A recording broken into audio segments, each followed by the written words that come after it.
Hello, everybody. Thanks for staying up with us after the game, or if you're watching this the next day, good morning. This is another episode of Orange Zone Overtime. I'm Samantha Croston. This is Ashley Wenskoski, and we are giving you our instant reaction and takes from Syracuse men's basketball's loss to Duke.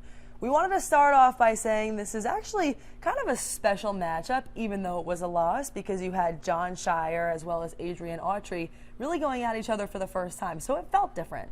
Yeah, and it looked different. I mean, just on the broadcast, not seeing Jim Boeheim and Coach K on the sidelines for Syracuse and Duke was really a different feeling. Of course, Coach K retired a couple years ago, Jim Boeheim last year. So seeing two new faces kind of felt like we're ushering in a new era of college basketball, and especially within the ACC. Absolutely. So listen, tale of two different halves tonight. That's something that both of us saw. This was a game that ended 86-66. But it didn't start that way. At halftime, Syracuse was only down by 2. There were a lot of things going right.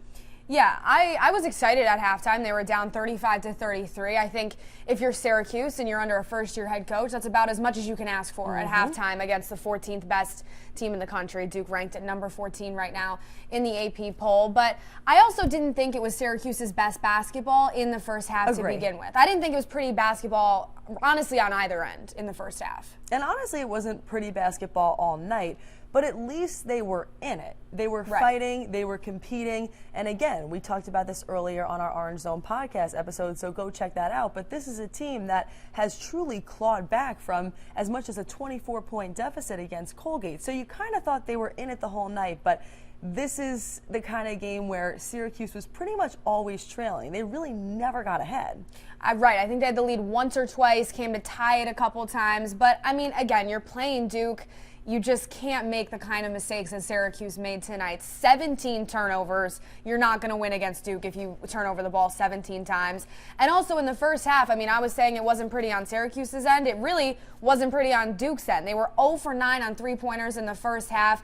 Couldn't really make a shot, and Kyle Filipowski, their best player, was nowhere to be found. So you can't come out in the second half and expect them to still be playing like that, and they didn't. They turned it around. It didn't feel like there were as many adjustments made for Syracuse. So some of the things that were going wrong for them and what was going right for Duke here, a couple things that stuck out to me.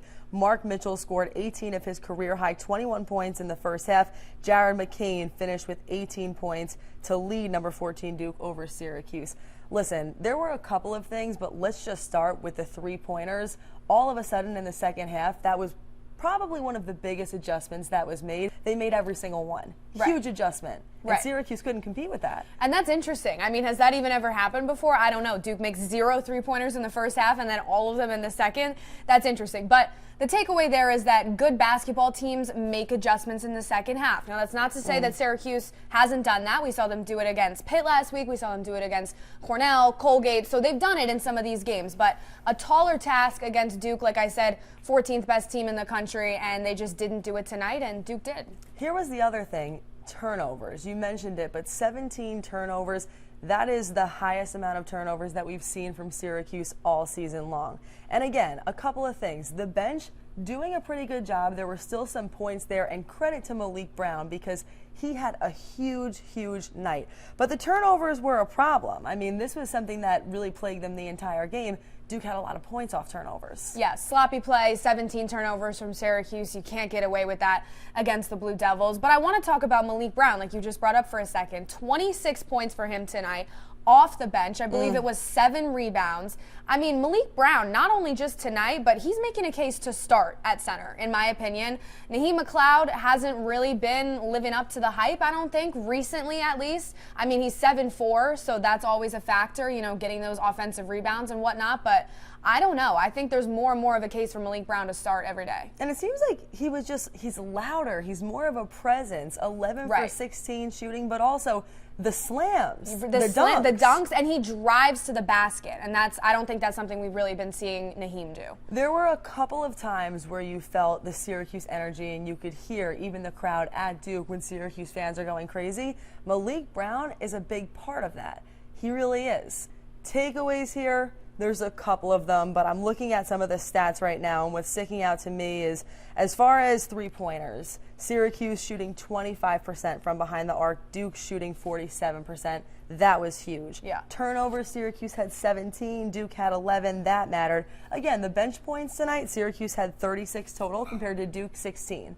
So the bench is still playing a gigantic part, and what we talked about earlier today still matters. This is not just a team of 5 or 6 guys. There are legitimately 10 guys who could be competing at any moment.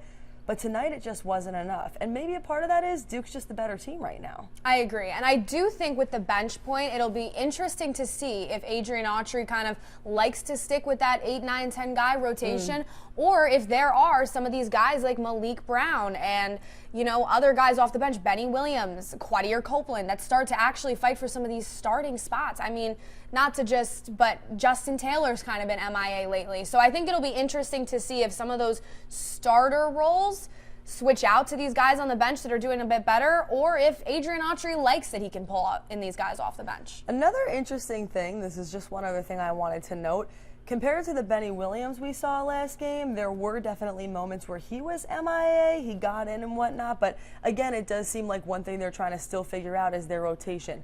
Who's starting, what are the best combinations, and you know what, when it's a young team, that's okay.